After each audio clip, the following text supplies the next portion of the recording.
Bismillahirrahmanirrahim. Lah daiman dan juga banyak berzikir kepada Allah Subhanahu wa Ta'ala. Apa energi yang datang dari berzikir? Ya, saya kira mungkin saya sudah sering menguraikan berulang-ulang. Tapi minimal orang berzikir ini adalah satu. Kalau kita lagi pusing, lagi sedih, lagi marah, segala macam, Pak, jangan seger-seger lah. Ambil tasbih, baca apa yang suka kita baca. Mau subhanallah, mau astagfirullah, mau alhamdulillah, cek tasbih subhanallah, subhanallah, subhanallah, subhanallah. Ini minimal kita akan mengalihkan perhatian kita dari hal-hal yang menjengkelkan tadi, ya kan gitu. Dengan kita berkonsentrasi menyebut nama Allah, itu minimal kejengkelan kita, kekecewaan kita bisa berkurang. Ya, mengalihkan perhatian. Ya, mengurangi kejengkelan, mengalihkan perhatian, dan juga namanya mengejam gelombang. Gelombang itu dijam supaya energi-energi negatif itu tidak masuk ke dalam diri kita.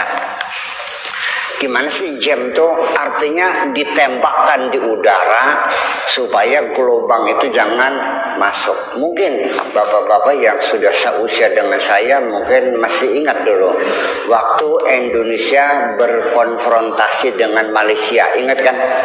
Di situ ada larangan tidak boleh nyetel radio Malaysia. Waktu itu masih menggunakan gelombang shortwave, ya, SW, ya, cukup pakai anten. Nah, ini oleh pemerintah udaranya ini ditembak, cus gitu, sehingga siapapun nyetel radio Malaysia maka akan terganggu oleh suara, oleh gelombang yang menyebabkan suaranya tidak jelas, kerasak krosok gitu. Jadi berzikir ini sendiri pun bisa mempunyai fungsi seperti itu. Jadi rasa kejengkelan kita, kemarahan kita, energi yang masuk dari gelombang ini bisa dijam sehingga tidak masuk. Itu mesti kita jelaskan. Sehingga sekalipun ada orang mengatakan ya percuma dikir-dikir juga, hanya mulutnya saja murumutuk dekaruan pedregah umpamanya gitu, hatinya mengembara kemana-mana. Di sini saya ingin mengatakan lumayan berzikir dengan mulutnya juga, syukur-syukur dengan hatinya. Kalau dengan mulutnya saja lumayan, mudah-mudahan saja dari mulut lama-lama turun ke hati. Setuju gitu? Gitu aja kok. Jangan menganggap ringan, mesti ada manfaatnya. Jadi kita ini jangan begini. Ketika kita kesal, ketika kita marah, karena orang yang hutang itu selalu tidak menepati janji.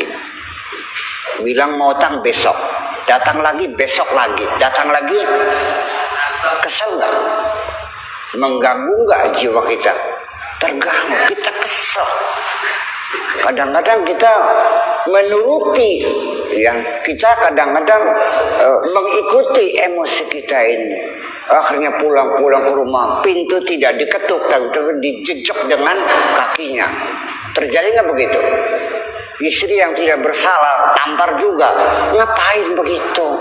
Jadi harus ada keinginan dalam diri kita sendiri untuk mengawal jiwa kita ini. Harus ada keinginan.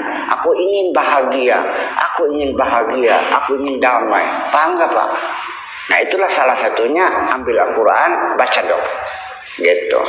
Jadi kalau kita sedang marah, pernah saya katakan bahwa kalau lagi marah itu coba ambil posisi yang berbeda. Kalau tadinya kita berdiri, cobalah kita duduk. Kalau orang orang marah itu lututnya bergetar, jantungnya berdebar-debar. Untuk mengurangi getaran-getaran itu, cobalah duduk. Setelah duduk, kalau seandainya masih marah juga, cobalah ambil air wudhu. Setelah ambil air wudhu masih marah juga, ya sholatlah 2 rakaat, sholat sunnah. Kita berusaha untuk mengatasi emosi marah kita ini. Kalau sudah sholat masih marah juga, ya cobalah mandi sekalian supaya sesuai. Kalau sudah mandi masih marah juga, sekalian saja ngenter ningkali manuk. Guyon ya gitu.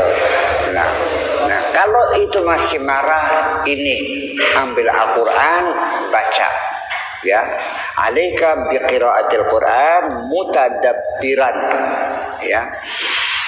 Wa aksir min dzikrillah. Perbanyak terus, biar sampai maghrib masih marah, terus berzikir. Insya Allah Allah menolong kita. Kalau sampai larut malam kita nggak bisa tidur, masih marah juga, sembahyang sudah, wudhu sudah, mandi sudah, baca Quran sudah, berzikir sudah, masih marah juga, menjeritlah, panggillah Tuhanmu. Ya Allah, tolonglah aku ingin bahagia, gitu dong. Iya kan? Iya dong, jangan rasa. Jadi kita harus jangan dibiarkan kita tenggelam dalam emosi yang merusak diri kita itu. Karena kemarahan yang berlebih-lebihan juga merusak jiwa kita ini. Iya. Orang yang banyak marah cepat tua, Pak. Karena terjadi sel-sel yang rusak itu tidak terganti secara utuh. Setiap hari sel rusak itu sekitar 18 miliar sel yang rusak. Kalau kita dalam keadaan tidur dalam keadaan marah, itu yang terganti bukan 18 miliar lagi, bisanya 17 miliar setengah. Nah, kalau sering marah, maka nanti kita lebih cepat tua. Maka silakan lihat di cermin wajahmu gimana, apa wajah seperti itu sesuai dengan umurnya atau lebih tua dari umurnya. Kalau lebih tua berarti Anda mengidap penyakit marah ironis.